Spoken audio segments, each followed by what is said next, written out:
Jesus.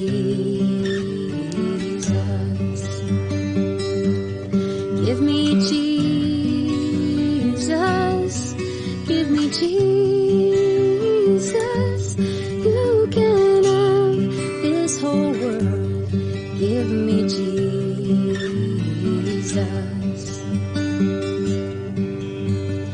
When I am alone, oh, when I am alone, when I am alone, give me Jesus.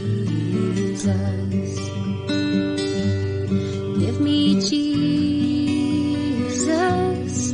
Give me Jesus. You can have this whole world. Give me Jesus.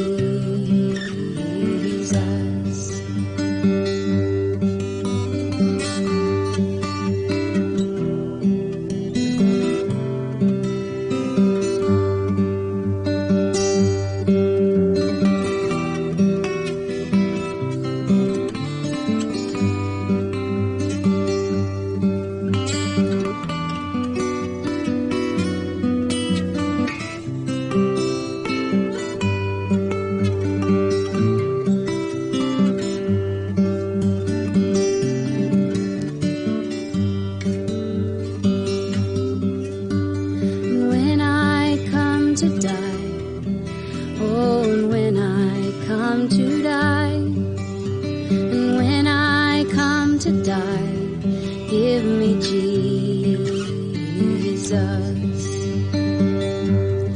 Give me Jesus. Give me Jesus. You can have this whole world. Give me Jesus.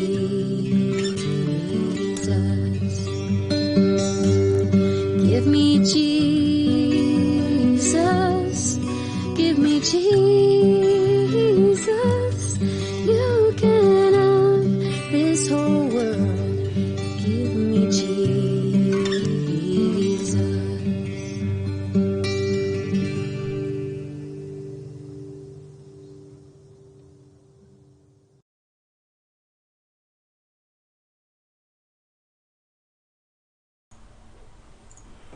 Good morning everyone, ito po ang inyong lingkod, si Pastor Ruel Camia po mula po dito sa Winnipeg, Manitoba, Canada para po sa ating pag-aaral ng salita ng Diyos ngayong umaga. Welcome po sa Tinig ng Pag-asa. Ang talata po na ating pag-aaralan ngayong umaga matatagpuan po natin in the book of Amos chapter 3 verse 3 at Ecclesiastes chapter 4 verses 9 to 10. So, babasahin ko po muna yung aklat ng Amos chapter 3 verse 3. Ganito po ang sinasabi. Do two walk together unless they have agreed to meet? Yun po ang sabi.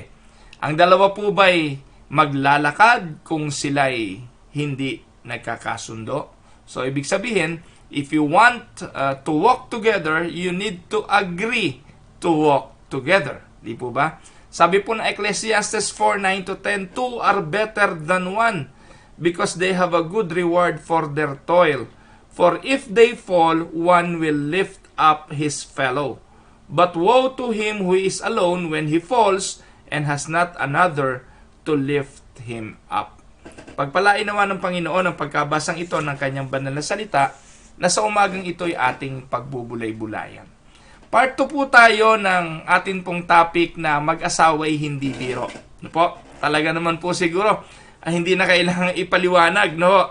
Talagang ang pag-aasawa ay hindi biro. Sabi nga po ng matatanda, hindi ito parang kanin na kapag isinubo at napaso, iluluwa. No po? Hindi po ganoon. No po? Ito po ay panghabang buhay na pagsasama, panghabang buhay na commitment. Sabi nga ng Bible ng pag ikinakasal yung mag-asawa, till death do us part. No po? At sa umaga pong ito, atin pong aaralin ang 4 steps to overcoming trials in your marriage. Yun po yung title. 4 steps for overcoming trials in your marriage. Imagine niyo po mga kapatid na kayo po ay naglalakbay, nakasakay kayong mag-asawa sa isang bangka. At ang plano ninyo ay mamasyal o kaya ay island hopping. Halimbawa, ano bang lugar yung magandang pasyalan? Halimbawa ay 100 Islands doon sa Alamino, sa Pangasinan. At nagdesisyon kayo na mag-island hopping habang nandun kayo sa bangka, suddenly ay nagdilim ang kalangitan, at nung nagdilim ang kalangitan ay bumuhos ang ulan, nagkaroon ng mga kidlat at kulog, umalo ng dagat, at sa kalagitnaan, sa halip na kayo ay gumawa ng paraan para masolve yung problema ninyo, makarating kayo sa nearest island o makarating sa Pangpang, ang inyong ginawa ay nag-away kayo at kayo'y nagtalo at magsisihan at sisihin yung bawat isa kung bakit kayo nakarating sa bagay na yon. Di po ba it sounds foolish? It sounds foolish na nandun kayo sa gitna ng problema, nasa gitna kayo ng isang unos, nasa gitna ng isang trahedya, ang gagawin ninyo ay mag-away. Naalala niyo po ba yung tinalakay natin kahapon tungkol sa unang tao, si Adan at si Eva? Nung sila'y nagka-problema na dahil sila'y nahulog sa kasalanan at kinonfront na sila ng Diyos, sa halip na sila'y umamin at gawa ng paraan yung pag-solve ng problemang meron sila, ang ginawa po nila, sila'y nagsisihan, nagturuan sila ng accusing finger, at ito po ay nagpalala lalo sa problemang meron sila. Mga kapatid, kahit kailan, ang pagsisisihan ay hindi nakakatulong sa pag-solve ng problema.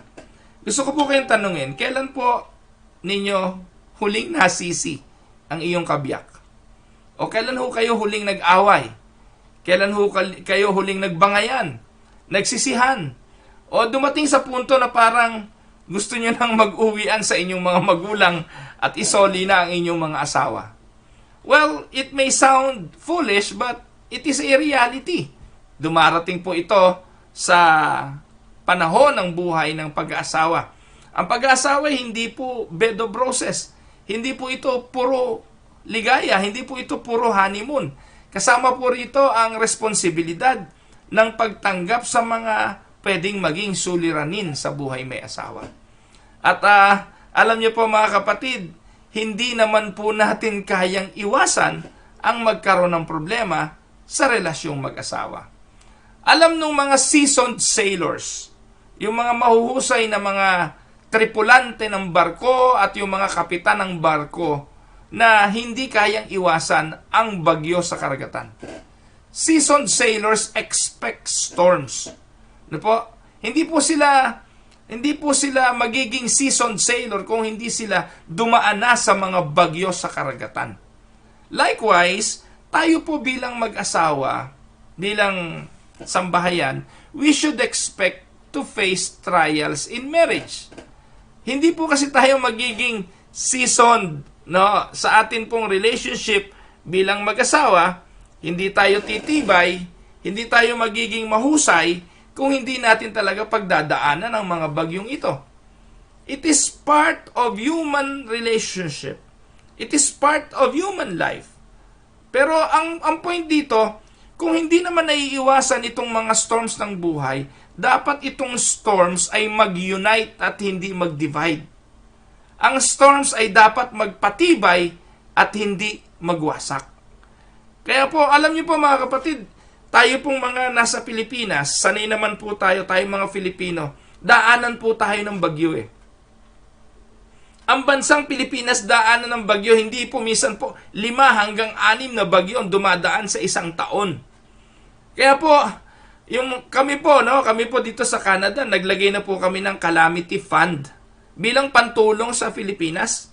Sa budget po namin dito sa Winnipeg, Unida, naglagay na po kami ng budget para sa Calamity Fund bilang paghahanda na ang ating bayan sa Pilipinas ay talagang daanan ng bagyo kung magkakaroon man ng kalamidad, nawawasak muli sa bayan, meron kaming pantulong man lang na galing sa pondo ng simbahan. We expect that to happen.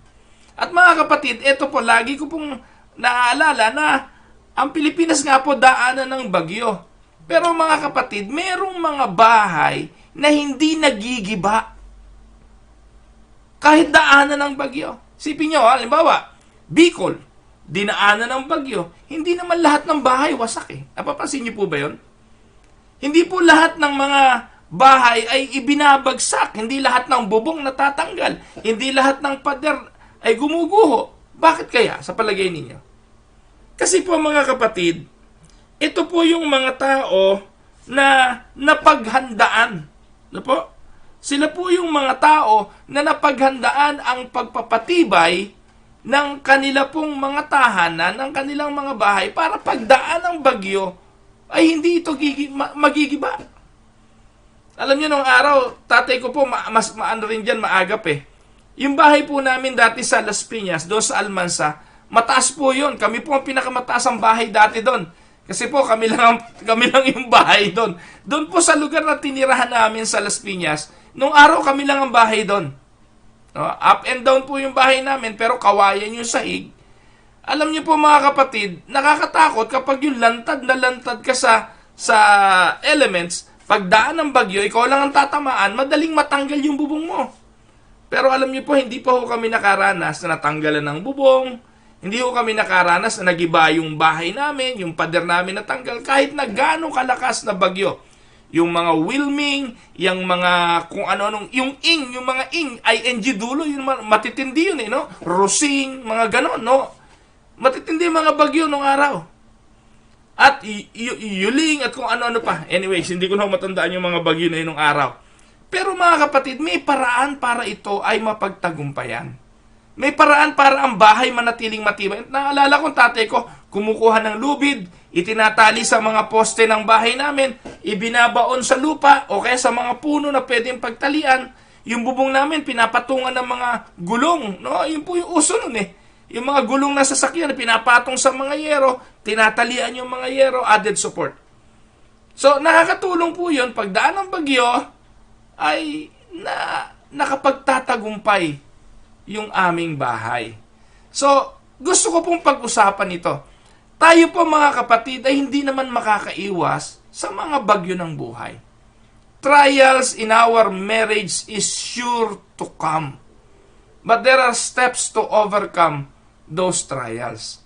So, ano pong dapat gawin? Ano po?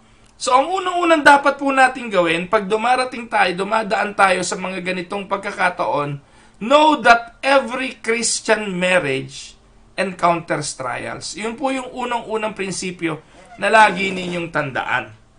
Lagi ninyo pong isipin na hindi lang ikaw ang dumadaan dyan sa problemang meron ka ngayon. Kung may problema kayo na mag-asawa sa inyong pagsasama, hindi lang ikaw ang dumaan dyan. Kung ikaw man ay may problema bilang babae sa iyong asawang lalaki, hindi lang ikaw ang merong ganyang problema. Kung ikaw man ay lalaki na may problema sa iyong asawang babae, meron ding lalaking dumadaan sa kaparehas mong problema. Ang sitwasyong ito'y hindi po unique sa iyo. Ito po'y naranasan na ng iba. Ang tanong, bakit sila napagtagumpayan ito? So, kailangan mo ring alamin kung anong mga dahilan at mga paraan para mapagtagumpayan ang mga problemang ito. Pero magsisimula tayo po sa paniniwala that every Christian marriage encounters trials. Sabi nga ni Pedro, no po, sa 1 Peter chapter 4 verse 12, ano po sabi ni Peter dito? Sabi niya, dear friends, mga kaibigan, mga kapwa pananampalataya, mga Kristiyano ang kausap ni Pedro, at ang sabi niya, do not be surprised at the painful trial you are suffering, as though something strange were happening to you. Huwag ninyong ikagulat ang mga problemang ito na nangyayari sa inyo na para bang unique lang sa inyo ito. Hindi pwedeng ganon. Yung mga dinanas mo, dinanas na rin yan ng iba. Yung mga naranasan mo, napagtagumpayan ng iba. So, ang importante po rito ay lumaban tayo at mapagtagumpayan. Ang problema, most of the time, we are caught off guard by trials because we do not expect it to happen. Hindi po kasi natin inaasahan na mangyayari. Akala po natin immune tayo sa problema. Akala po natin immune tayo sa bagyo. At yung mga tao na alam na madilim ang kalangitan, may nagbabanta ng bagyo at binaliwala ang bagay na ito, sila yung devastated masyado. Sila yung mga namamatay. Sila yung mga napapahamak. Meron na nga dumarating na mga rescuer para sa evacuation, ayaw pa. At ganun din sa marriage. May pagkakataon na yung mga paalala, yung mga tulong, yung mga ayuda, yung mga pagtulong ng kapwa ay paraan para iligtas ang marriage. Pero minsan nakikita natin ito bilang pakikialam. Nakuha niyo po? Minsan ganun eh. Pupunta na yung kapitan, yung mga barangay, yung mga rescuer. Oy, lumikas na kayo! Halina kayo at tutulungan namin kayo. Pero ang pakiramdam natin, naku, ano to eh, pakialamero. Lumayas kayo rito, kaya namin buhay namin. Ganon din sa marriage. May mga paalala na si pastor.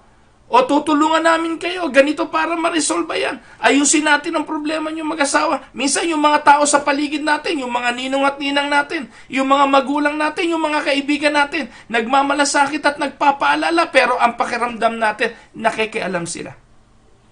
Mga minamahal mga kapatid, importante po ang maintindihan na lahat ng pagsasamang Kristiyano, pati na ang mag-asawang Kristiyano, dadaan kayo sa mga trials.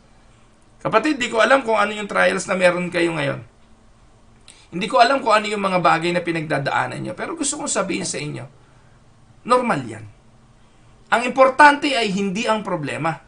Ang importante ay ang pagnanasa ninyong lutasin ang problemang meron kayo. Kumusta? Pinagkikibit balikat? Binabaliwala? Hindi pinapansin? Tandaan ninyo, kapag ang bagyo ay paparating at hindi natin napaghandaan at hindi na solusyonan, sigurado giba ang bahay mo. Ganun din sa relasyong mag-asawa. For Christian couples, such adversity provides yet another opportunity to experience oneness in marriage. Minsan kapag may mga trials na dumarating sa buhay natin, ito'y opportunity para kayo'y magkausap, mag-asawa, at panatiliing magkayakap, magkasundo, para labanan ang problemang ito. Sa halip na gibain kayo ng problema, dapat ito ang magtulak para lalo kayong magyakap at magtulong para sa pag-solve nito. Hindi pwede ang kanya-kanya sa pagsasama. Kaya nga ang sabi ng Bible, two are better than one eh. Hindi po ba? Two are better than one because they have a good reward for their toil. For if they fall, one will lift up his fellow. Pero ang sabi po ng Bible, but woe to him who is alone when he falls and has not another to lift him up.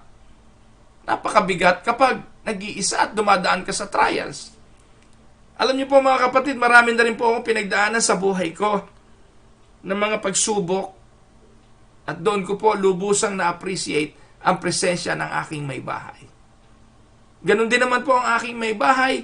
Dumaan po siya sa problema, sa mga pagsubok, physical illness. At ang sabi po niya na pagtagumpayan niya yon dahil nandoon ang suporta ng kanyang mga anak at ng inyong lingkod.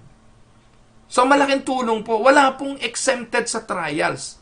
Pero sa kabila nun, napakapalad mo kung ang pamilya, ang asawa, ay katuwang sa pag-solve nito.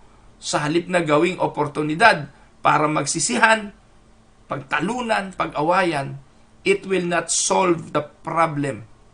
It will make it even worse. Amen? Sabi nga through trials, God can be moving us toward more intimacy, both with Him and with each other. Minsan ito ang realidad, aminin man natin o hindi, katotohanan po ito. Ang trials ay inilalapit tayo sa Diyos at inilalapit tayo sa isa't isa. Kaya, ang problema, ang mga trials ng buhay, minsan may purpose na mas makakabuti para lalo nating patibayin ang suhay ng ating mga pagsasama. Amen? Pangalawa, it is important to be quick to recognize trials. Ano po? Importanteng ma-recognize mo agad yung trials. Many times, couples think they have marital problems. But in reality, they are facing a trial. Magkaiba yun eh. Minsan, ang akala ng mag-asawa, may problema na sila sa kanilang relasyon. Pero minsan, trials lang ito. They are facing trials. Trials produce a variety of symptoms eh. May mga warning signals yan eh. Yung trials eh. Halimbawa, depression. Po, yung pag-depress ang isa. Akala natin, ini-ignore natin yung ating asawa. Minsan, akala natin, di natin kinakausap. Pero stress ka lang eh. O meron kang depression. Pag hindi mo na-determine yung cause nung hindi pagkibo, nung hindi pagsasalita, akala mo problematic na yung marriage ninyo. Akala mo ay atake na sa marital relationship yun. Pero minsan, may mga pinagdadaanan lang pala. May mga trials pa lang pinagdadaanan at hindi naman pala problem about your marriage. Aminin natin o hindi, lahat ng mga nangyayari sa kapaligiran natin bilang mag-asawa, nakaka-apekto talaga sa ating relasyon.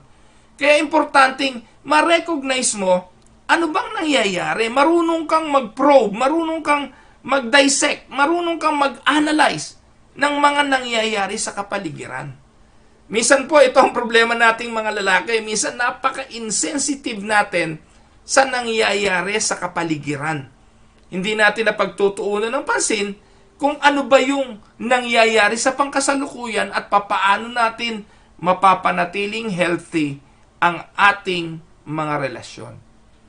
So, minsan po, talagang dadaan tayo sa mga problema eh. May mga trials, nagiging di ba yung mga taong may karamdaman nagiging argumentative, nagiging defensive.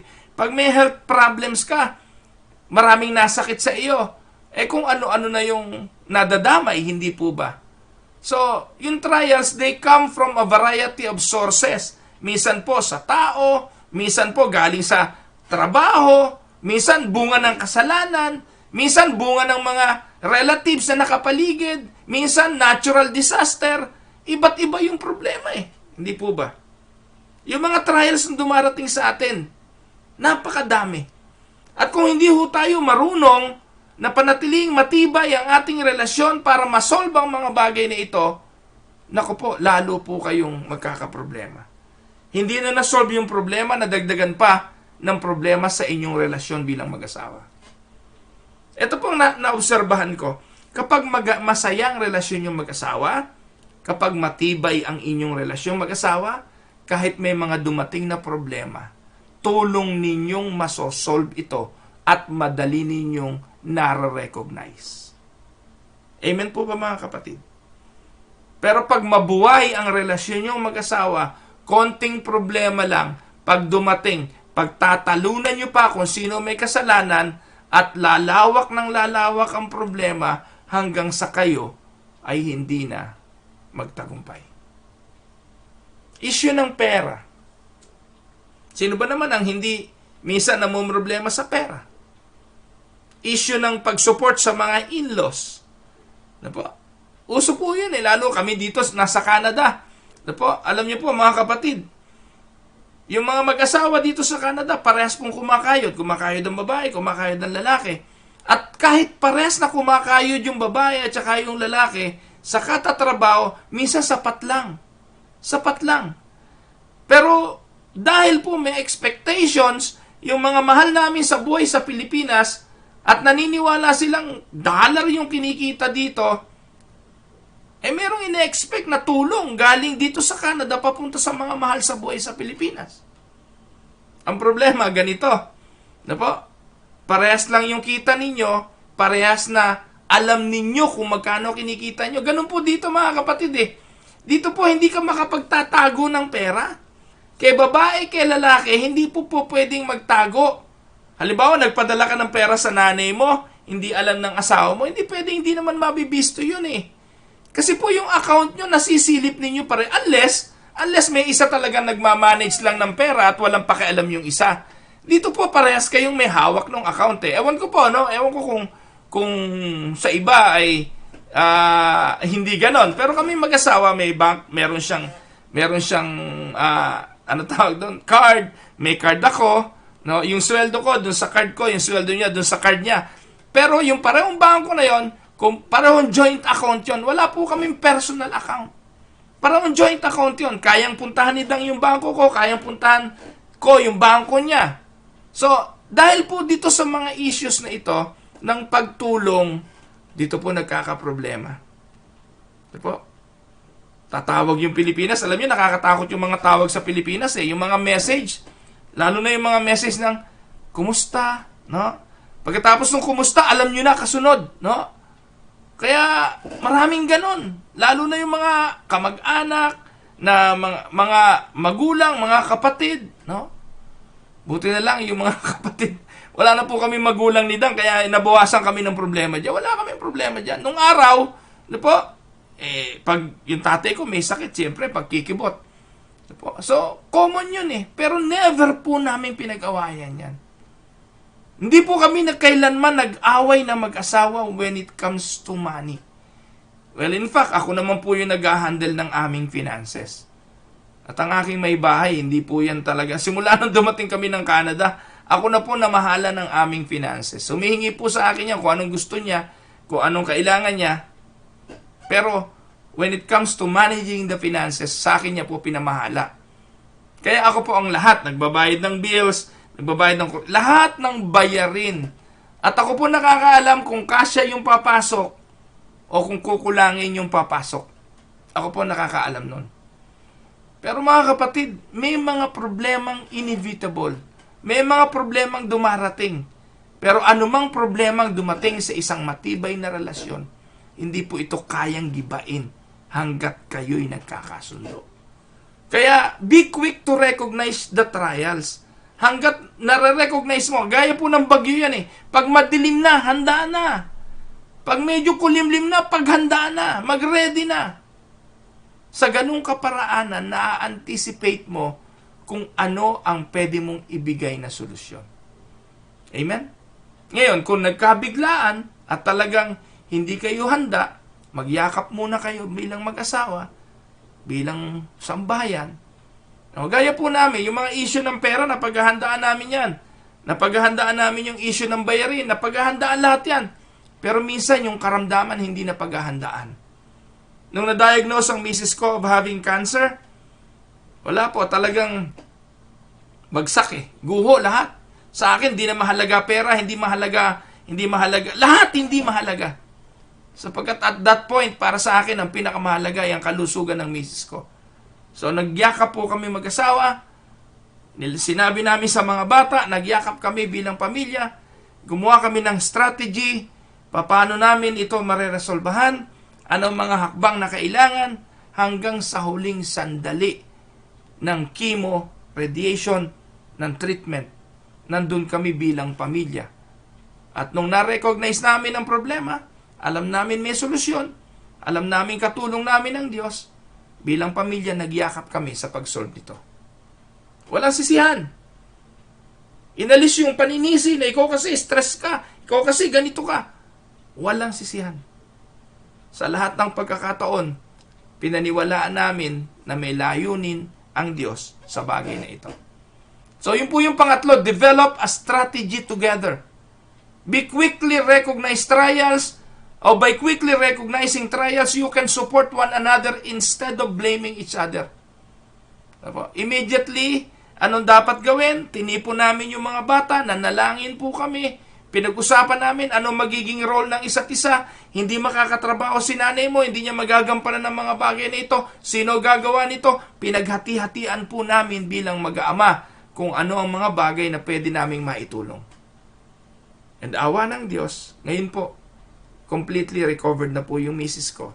Nagagawa na po niya yung mga dati niyang ginagawa. Praying together is important. And I am encouraging you, do not underestimate the power of prayer, since prayer usually leads to oneness. It leads to agreement on how to cope with your problem. So, yun po yung pangatlo, develop a strategy together.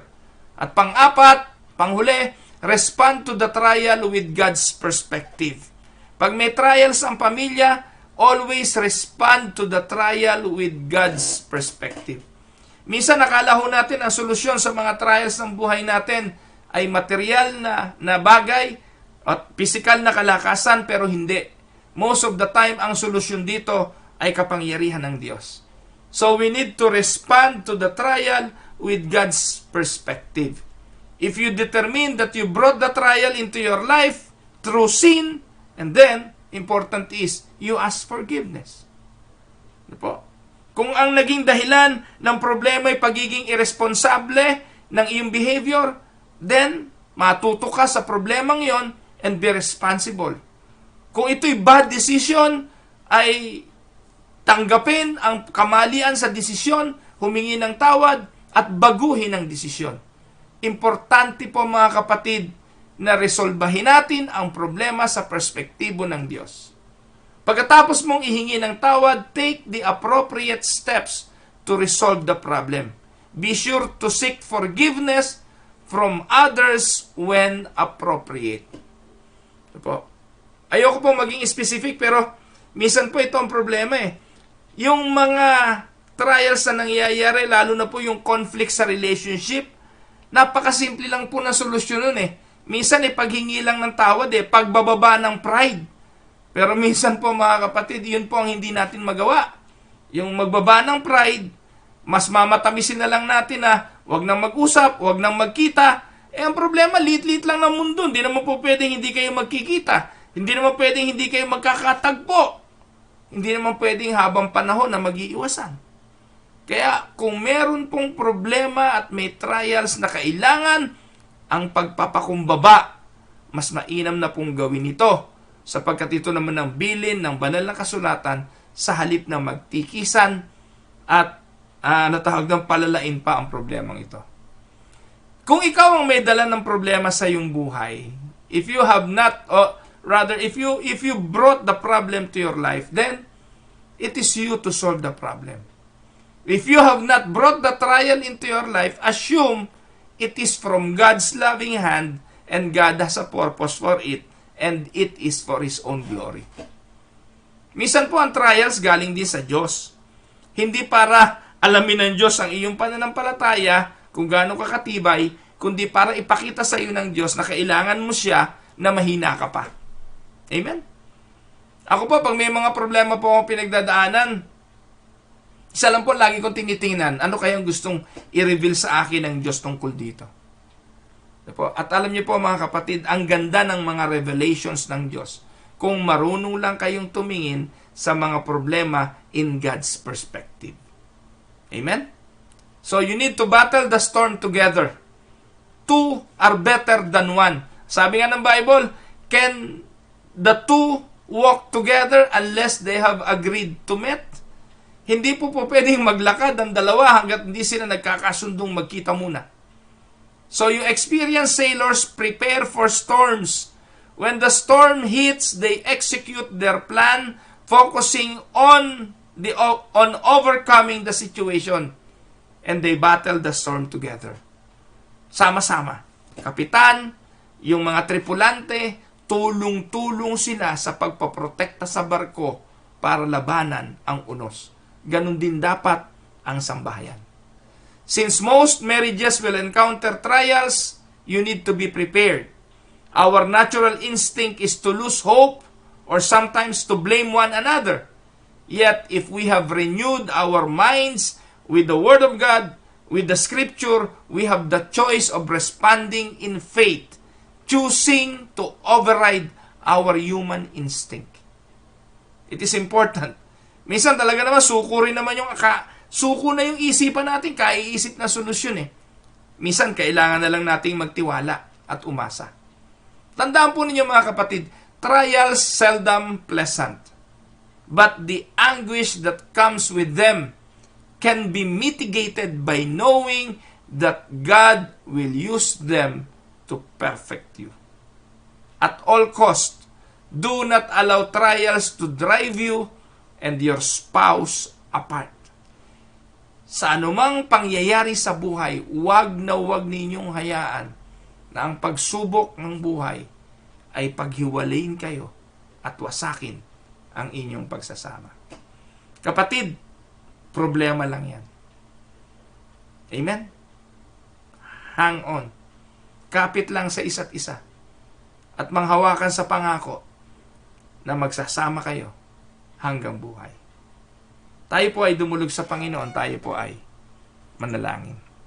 Ama naming Diyos sa makapangyarihan sa lahat, hindi ko po alam kung anong mga pinagdadaanan ng mga tahanan, ng mga relationship na akin pong kasama ngayon sa tinig ng pag-asa. May mga kapatid po ako marahil na nasa mabigat na kalagayan ng pakikipagrelasyon. Naniniwala po ako na lahat ng ito'y nababatid mo at wala naman pong lihim na sa iyo ay nalilingid. Panginoon, kalingain mo po ang aking mga kapatid. Tulungan mo po sila sa anumang mga trials na meron sila sa buhay ngayon. Dinadalangin ko po ang patuloy na pag-ibig na maranasan nila sa isa't isa. Buklurin sila ng pag-ibig na ito at patibayin ang kanilang pananampalataya sa iba't ibang mga karanasan na kanila pong pinagdadaanan. Ama, maraming pong salamat at alam ko po na nakikinig ka sa amin at ikaw naman po ang handang tumugon sa mga dalangin ng aming mga puso para sa aming mga kapatid. Patuloy ko pong itinataas sa iyo ang aking mga kapatid na dumadaan sa mga karamdaman ng buhay. I would like to pray, O Lord, for Kuya Eme Paredes, yung nalalapit na paglalagay ng tube sa kanyang tiyan para sa feeding tube. Igawad mo sa kanya, Panginoon, ang iyong kausayan, ang iyong kagalingan. I am also praying for Brother Dong Kalunya na ngayon po ay nasa hospital. Ano man po yung kanyang kalagayan ngayon, ikaw lang ang nakakaalam. I am praying, O Lord, na gawin mo yung iyong magagawa para sa kanyang kagalingan. Ganon din po, pinapanalangin ko po sa iyo si Kuya Boyet Sanchez para po sa kanyang laboratory, ano man yung mga gagawin sa kanya, Panginoon. Dinudulog ko sa iyo na nawa ay pagkalooban mo siya ng kalakasan at patuloy na kagalingan. Sa iyo lamang po kami umaasa, Panginoon. Wala naman po kami magagawa kung sa aming mga sarili. Pinapanalangin ko din sa iyo si Ate Esther Bautista, ang patuloy na pagpapala mo po, Panginoon, sa kanyang pangangailangan at kalusugan. Huling kimo na po niya, Panginoon. Thank you po sa pagsama mo sa kanya. Yung complete recovery nawa ay pagkaloob mo sa kanya, Panginoon. Marami pong salamat sa patuloy na pagpapala mo sa mga kapatid namin at patuloy mo pong pagkalooban sila ng iyong kalakasan. Dinudulog ko po sa iyo, Panginoon, ang kakang Lole Atanasio, ang patuloy na pagpapalakas mo sa kanya, bigyan mo siya ng iyong ibayong kalusugan. Ganon din po si kapatid na Debbie Bernabe. Salamat po sapagkat ang kapatid na Jules Masalunga ay nakabalik na po sa kanyang trabaho. Patuloy mo po na ipagkaloob, Panginoon, ang iyong kalakasan sa kanya at completely makarecover din siya sa kanyang karamdaman. Dinadalangin po namin ang kapatid na Egay at Tatay Clarito Cuadra, ang mga pamangkin ni Ate Heidi, si Epoy, si Romel, si Mark, ang patuloy na kagalingan po ni Tita Tessie Paredes na may mahina po yung kanyang pangatawan. Salamat, Panginoon, sa lakas mo kay Jonah at sa kanilang sambahayan. Salamat sa recovery nila, Panginoon, sa COVID. Ganon din po yung kanilang sanggol na nasa kalusugan. Salamat po naman at hindi mo sila pinabayaan.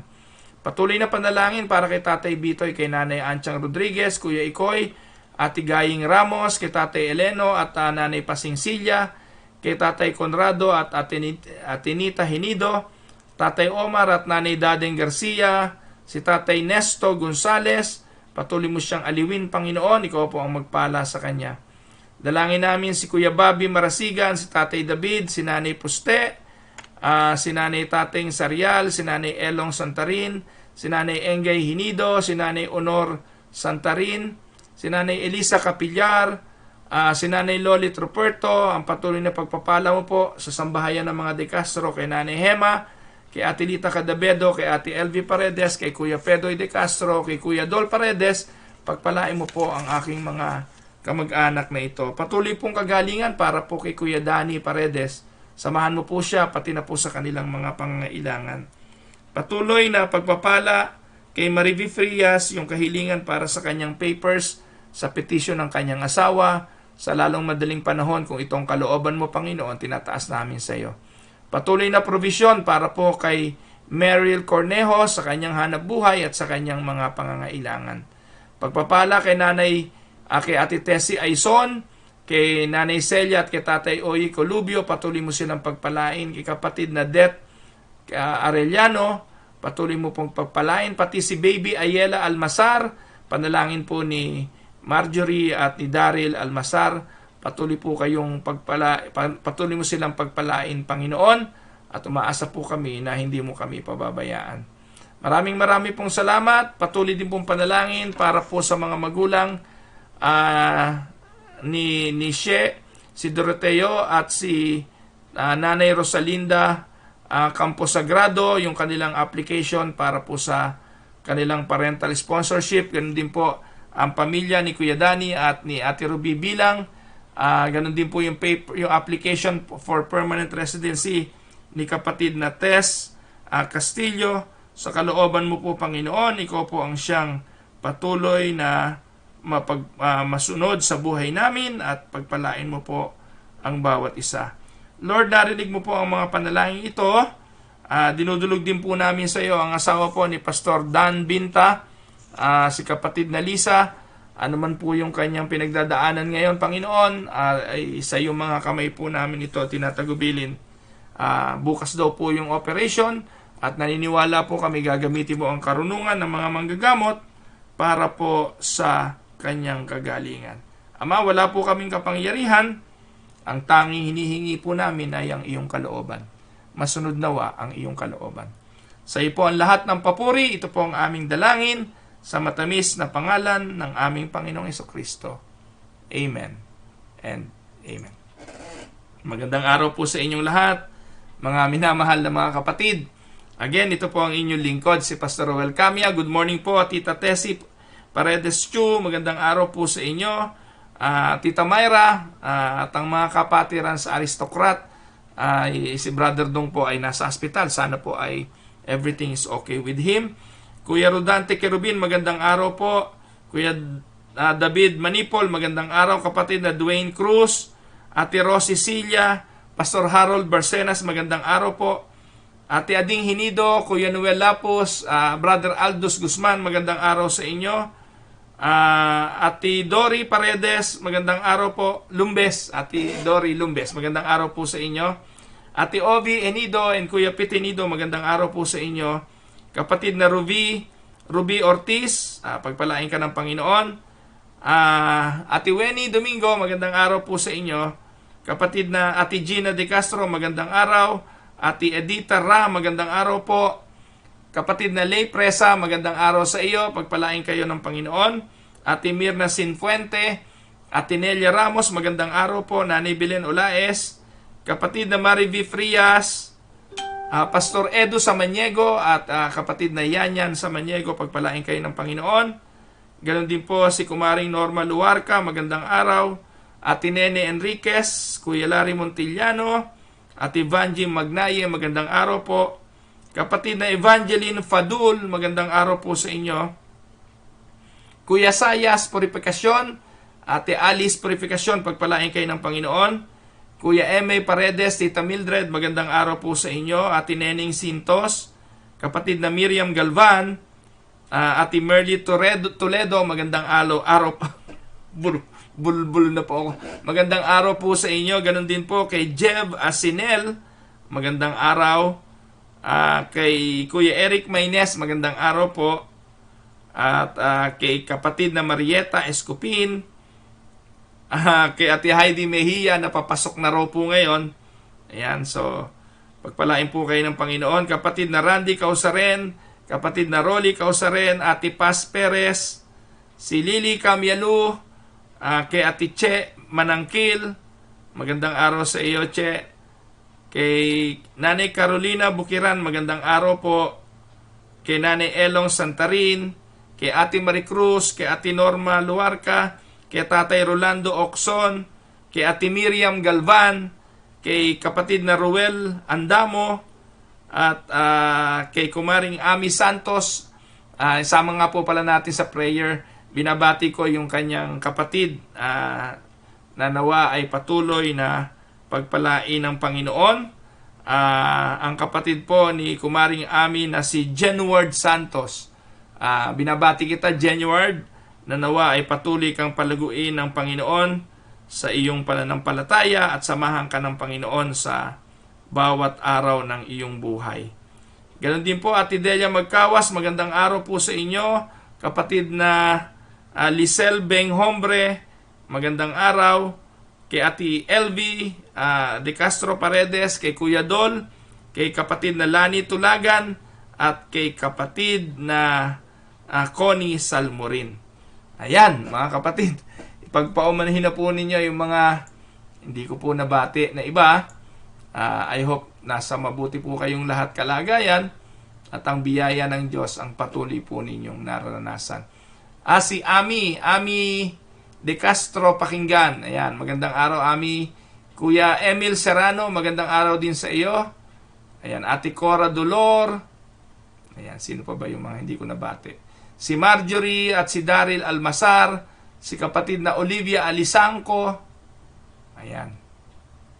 Parang ngayon ko lang nakita si Lisel Hombre. Welcome po sa... Ayan, sabi niya, I started listening since Friday. I am blessed. God bless you and your family. Ayan, pagpalain po kayo ng Panginoon. Kung kayo po ay taga Winnipeg, ay taga saan po kaya si Lisel Hombre? So, I don't know kung taga... Welcome po sa Tinig ng Pag-asa. So, you can just follow me on Facebook para po regular po ninyo mapanood. Monday to Friday po ang Tinig ng Pag-asa. Ayan. Ate Evelyn Cameros, magandang araw po sa inyo. Ayan. Ayan, nabati ko na po. Ate Del and Kuya Eddie Boy Sauler, magandang araw. Si Lelen, yung aking kapatid na si Len Kison, kapatid ko po yan. Ayan. So, yun po, magandang araw. At kailangan ko po magmadali. Yung panganay ko po ay first day ng kanyang school. At kailangan kong ihatid sa school ngayon. Yung, ano ba yun? Winter term na po ngayon eh. So again, marami pong taga Barcelona, Spain. Wow, meron po tayong ano tawag doon? Espanyol. Meron po tayong tagapakinig mula sa Spain. Thank you, Lisel, for watching. I hope na pagpapala ka. Kung gusto mong mag-back view ng mga nakalipas na mga videos, marami makikita mo yan sa YouTube, o kaya i-add mo yung Tinig ng Pag-asa. Ano ba yun? Mag-join ka sa Tinig ng Pag-asa group. At saka, dalawa yung Tinig ng Pag-asa. Isa ano yun? Seventh-day Adventist. Huwag niyo po. Hindi po yun. Sa nakalagay po, Unida Tinig ng Pag-asa. O kaya naman, Tinig ng Pag-asa page sa Facebook. Hanapin po ninyo. Or i-add mo na lang ako as friend para sigurado. And I will accept you later. Okay, mga kapatid. Ay, add na kita. Ayan. Add friend na kami ni Lisel. So, yun po mga kapatid. Maraming salamat po. At again, tomorrow, magkita-kita ulit tayo sa bagong pag-aaral natin dito po sa Tinig ng Pag-asa. God bless everyone.